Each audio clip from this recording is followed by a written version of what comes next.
தென்காசி அருகே திருமண வீட்டிற்குள் புகுந்து அங்கிருந்தவர்களை அரிவாள் உள்ளிட்ட ஆயுதங்களால் சரமாரியாக வெட்டிய அடாவடி கும்பல் நெல்லையிலும் இருவர் மீது கொடூரமாக தாக்கியது அதிர்ச்சியை ஏற்படுத்தியுள்ளது. இருவேறு இடங்களில் அத்துமீறிய 3 சிறார்கள் உட்பட 8 பேர் கும்பலை போலீசார் ட்ரோன் மூலம் தட்டி தூக்கியுள்ளனர். விவரம் என்ன?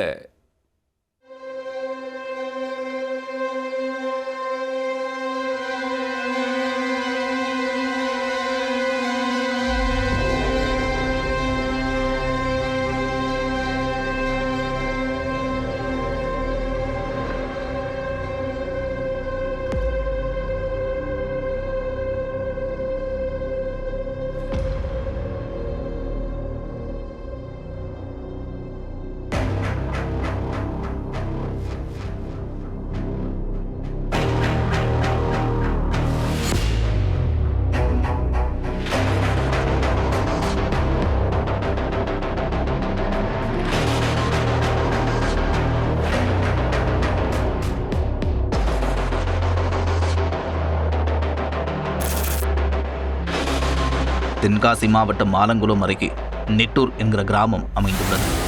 இந்த கிராமத்திற்கு வெள்ளிக்கிழமை இரவு சினிமாவில் வருவது போன்று முகமூடி அணிந்த நபர்கள் சிலர் கையில் அரிவாள் உள்ளிட்ட ஆயுதங்களோடு புகுந்துள்ளனர். ஊருக்குள் அலப்பறையாக புகுந்த அவர்கள் அரிவாளை தலைக்கு மேல் உயர்த்தியபடி ஆவேசமாக வந்திருக்கிறார். கிராமத்தில் திருமண வீட்டிற்குள் புகுந்த அந்த கும்பல் அங்கிருந்தவர்களை சரமாரியாக வெட்டி தாக்கியுள்ளனர். இந்த கொடூர தாக்குதலில் அந்த பகுதியைச் சேர்ந்த அருள்மாறன், சந்தோஷ்குமார், ராயப்பன், மார்க், ரமேஷ், அமுல்ராஜ் உள்ளிட்ட 6 பேர் படுகாயமடைந்தனர். காயமடைந்தவர்கள் நெல்லை அரசு மருத்துவக் கல்லூரி மருத்துவமனையில் சிகிச்சைக்காக அனுமதிக்கப்பட்டுள்ளனர். திருமண வீட்டில் ஏற்பட்ட பிரச்சனை காரணமாக இந்த தாக்குதல் நடைபெற்றதாக கூறப்படுகிறது.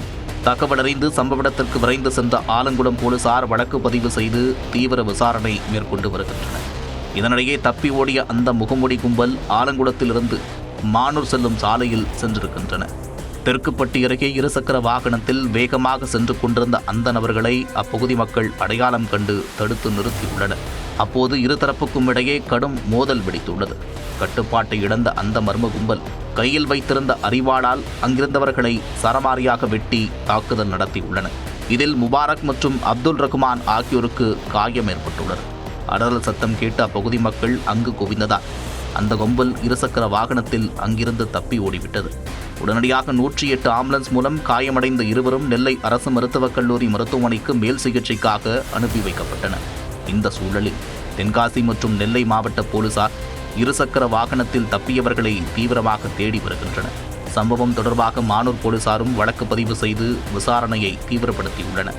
இந்நிலையில் இந்த சம்பவத்தில் தொடர்புடைய 4 பேர் கைது செய்யப்பட்டிருப்பதாக போலீசார் தரப்பில் தெரிவிக்கப்பட்டுள்ளது. அவர்களிடம் கொலைவெறி தாக்குதலுக்கு என்ன காரணம் என்பது குறித்து விசாரணை நடைபெற்று வருகிறது.